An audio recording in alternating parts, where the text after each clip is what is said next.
ഈ കൈകൾ എല്ലാ കാലത്തും ശുദ്ധമാണ്, ഇനിയും ശുദ്ധമായിരിക്കും, ഇതിൽ കറവരുണ്ട് ആക്കാം എന്ന് ധരിക്കണ്ട. അതുമാത്രമേ മാമൻ മാത്യുയോടും മലയാള മനോരമയോടും എനിക്ക് പറയാനുള്ളൂ. ഇങ്ങനെ നമ്മളെയൊക്കെ പിന്നാലെ ചില ആൾക്കാർ ദീർഘകാലമായിട്ട് കൂടിയിട്ടുണ്ടല്ലോ. ഏതൊക്കെ തരത്തിൽ പെടുത്താൻ പറ്റും എന്ന് നോക്കിക്കൊണ്ടിരിക്കുന്ന അവസ്ഥ. ആ ശ്രമങ്ങൾ പല വഴിക്ക് തുടരും. ഇതിൽ നിർഭാഗ്യകരമായ ഒരു വശം, അന്വേഷണ ഏജൻസികൾ അവരുടെ മുന്നിൽ വരുന്ന പരാതികളുടെ അടിസ്ഥാനത്തിൽ, തെളിവുകളുടെ അടിസ്ഥാനത്തിൽ കാര്യങ്ങൾ അന്വേഷിക്കുന്നതിനോ മറ്റോ ഒരു തടസ്സവും ഞങ്ങളാരും പറയുന്നില്ല. അവർ കൃത്യമായ നിയതമായ നിയമ നടപടികൾക്കാണ് തയ്യാറാകേണ്ടത്. അതാണ് നമ്മുടെ നാട് രാജ്യവും പ്രതീക്ഷിക്കുന്നത്. ഇവിടെ ഉണ്ടായിട്ടുള്ള കാര്യങ്ങളെക്കുറിച്ച്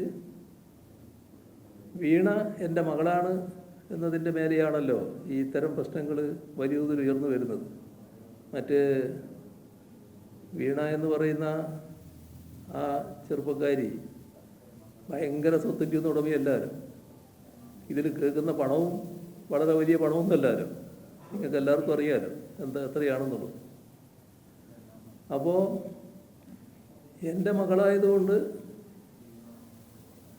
ഈ വിചിത്രമായ നടപടികൾ കൂടി വരികയാണല്ലോ.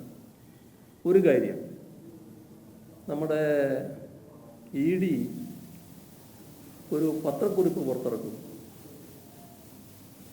സാധാരണ ഏതെങ്കിലും കേസിൽ അങ്ങനൊരു പത്രക്കുറിപ്പ് ആദ്യം പുറത്തിറക്കാറുണ്ട്. ഇറക്കുന്ന പത്രക്കുറിപ്പ് എപ്പോഴും പത്രങ്ങൾ വാർത്തകൾ എടുക്കുന്നത് അവരുടെ വെബ്സൈറ്റിൽ നിന്നാണ്. സാധാരണ വെബ്സൈറ്റിലാണ് വിവരങ്ങൾ കൊടുക്കുക. അവർക്ക് കൊടുക്കേണ്ട വിവരങ്ങൾ കൊടുക്കുന്നു. അതിനകത്ത് ED കൃത്യമായി ആ പുറത്തിറക്കിയ സ്റ്റേറ്റ്മെൻറ്റിൽ, പത്രക്കുറിപ്പിൽ പിണറായി വിജയൻ എന്നല്ല P. വിജയൻ എന്നാണ് പറഞ്ഞിട്ടുള്ളത്. അങ്ങനെ P. വിജയൻ എന്ന് പറഞ്ഞിട്ട് ആൾക്ക് മനസ്സിലാകാതിരിക്കുമല്ലോ. അപ്പോൾ മുൻ മുഖ്യമന്ത്രി എന്ന് കൃത്യമായിട്ട് പറയുന്നുണ്ട്. എന്താണ് അങ്ങനെ പറയാനിടയാകുന്നത്? എൻ്റെ മകളാണ് വീണ എന്നുള്ള കാര്യത്തിൽ ആർക്കും സംശയമില്ല, അതിനെപ്പറ്റി തർക്കമല്ല. പക്ഷേ എന്തിനാണ് എൻ്റെ പേര് ഈ സ്ഥാനപ്പേരടക്കം വെച്ചുകൊണ്ട് അതിൽ പറഞ്ഞത്? എന്താണ് അങ്ങനെ ഒരു വിചിത്രമായ നിലപാട് ഉണ്ടാകാൻ കാരണം?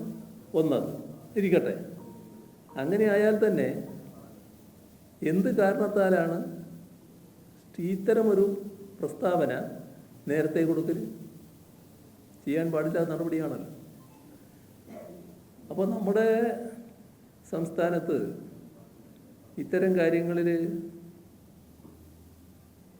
ഞാനുമായിട്ട് ബന്ധപ്പെട്ട കാര്യങ്ങളാകുമ്പോൾ ഏതെങ്കിലും തരത്തിൽ എൻ്റെ അടുത്തേക്ക് കൂടി എത്തിക്കാൻ പറ്റുമെന്ന് ചിന്തിക്കുന്ന പല ആളുകൾ കാണുമല്ലോ. അങ്ങനെയുള്ളതിൽ ഏറ്റവും അധികം എന്നോട് വലിയ ഇത്തരം താല്പര്യം പ്രകടിപ്പിക്കുന്ന ചില മാധ്യമങ്ങളുണ്ട്. അതിലൊന്നാണ് മലയാള മനോരമ. മാമൻ മാത്യു ആണല്ലോ അതിൻ്റെ തലപ്പത്തിരിക്കുന്നയാൾ. മാമൻ മാത്യുവിന് മലയാള മനോരമയിൽ നിയന്ത്രണമില്ല ആർക്കും പറയാൻ കഴിയില്ല. ഇവർ സാധാരണ നിലവിട്ടാണല്ലോ പെരുമാറിക്കൊണ്ടിരിക്കുന്നത്. എവിടുന്ന് കിട്ടിയ തെളിവിൻ്റെ അടിസ്ഥാനത്തിലാണ്, ഏത് അന്വേഷണ ഏജൻസി കൊടുത്ത തെളിവിൻ്റെ അടിസ്ഥാനത്തിലാണ് വീണ പണം ഈ പറയുന്ന ഭർത്താവ് മുഹമ്മദ് റിയാസിൻ്റെ അക്കൗണ്ടിലേക്ക് മാറ്റിയെന്ന് പറഞ്ഞത്? ഏത് തെളിവിൻ്റെ അടിസ്ഥാനത്തിലാണ് റിയാസ് പണം ഹവാലിയായിട്ട് ഉപയോഗിച്ചു എന്നോ അങ്ങോട്ട് അയച്ചു എന്നോ എന്തൊക്കെ റിപ്പോർട്ട് ചെയ്തു? ഇപ്പോൾ നിയമ നടപടിക്ക് റിയാസ് തയ്യാറായില്ലേ എന്നുള്ളതല്ല എൻ്റെ വിഷയം. എങ്ങനെയാണ് നമ്മുടെ കേരളത്തിലെ പ്രധാനപ്പെട്ട മാധ്യമങ്ങളിലൊന്നായ മാമൻ മാത്യു നേതൃത്വം കൊടുക്കുന്ന മലയാള മനോരമയ്ക്ക് ഇത്തരത്തിൽ ഒരു ശരിയല്ലാത്ത വാർത്ത കൊടുക്കാൻ കഴിഞ്ഞത്? അവർ സൃഷ്ടിക്കുകയല്ലേ വാർത്ത? അങ്ങനെ വാർത്തകൾ സൃഷ്ടിക്കലാണോ നമ്മുടെ മാധ്യമങ്ങൾ ചെയ്യേണ്ടത്? പിണറായി വിജയന് നേരെയായാൽ എന്തും ചെയ്യാം, എന്തും സൃഷ്ടിക്കാം എന്നതാണോ അംഗീകരിക്കേണ്ട രീതി? എത്ര കാലമായി ഇങ്ങനെ തുടങ്ങിയിട്ട്? എന്താണ് ഇതിൻ്റെ ഫലം? നിങ്ങൾ ഉദ്ദേശിച്ച തരത്തിൽ എന്തെങ്കിലും കാര്യങ്ങൾ നേടിയെടുക്കാൻ കഴിഞ്ഞു? ഇവിടെ നിങ്ങളുടെ ചോദ്യത്തിന് എനിക്ക് പറയാനുള്ള ഒന്നേ ഉള്ളൂ. ഈ പറഞ്ഞ അന്വേഷണവുമായി ബന്ധപ്പെട്ട് അന്വേഷിക്കാൻ വന്നപ്പോൾ എല്ലാ രീതിയിലും വീണ സഹകരിച്ചിട്ടുണ്ട്. ഒരു വ്യത്യാസവും അതിൽ കാണിച്ചിട്ടില്ല.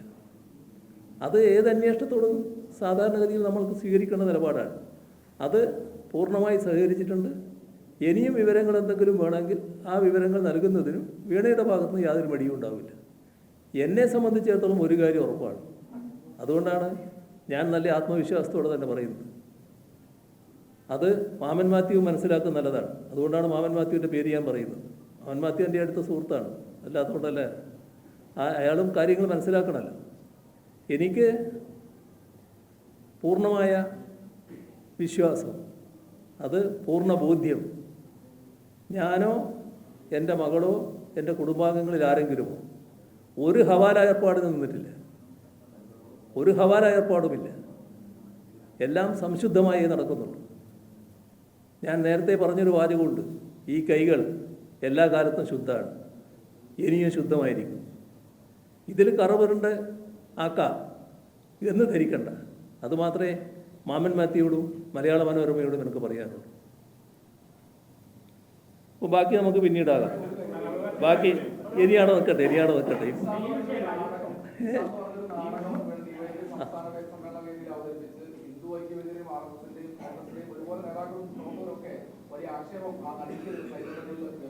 അതിന് നിങ്ങൾ നല്ല നിലപാടാണ് എടുത്തത്. മാധ്യമങ്ങൾ പൊതുവിൽ നല്ല നിലപാടെടുത്തു, നല്ല നിലക്ക് അത് തുറന്നു കാണിച്ചു. വളരെ നന്ദി. നേരത്തെ പറഞ്ഞതിന് കൂടെ ഇതുകൂടി അഭിനന്ദനാർഹമായ കാര്യമാണ്. ഒന്നുകൂടി അഭിനന്ദിക്കുന്നു. മതി.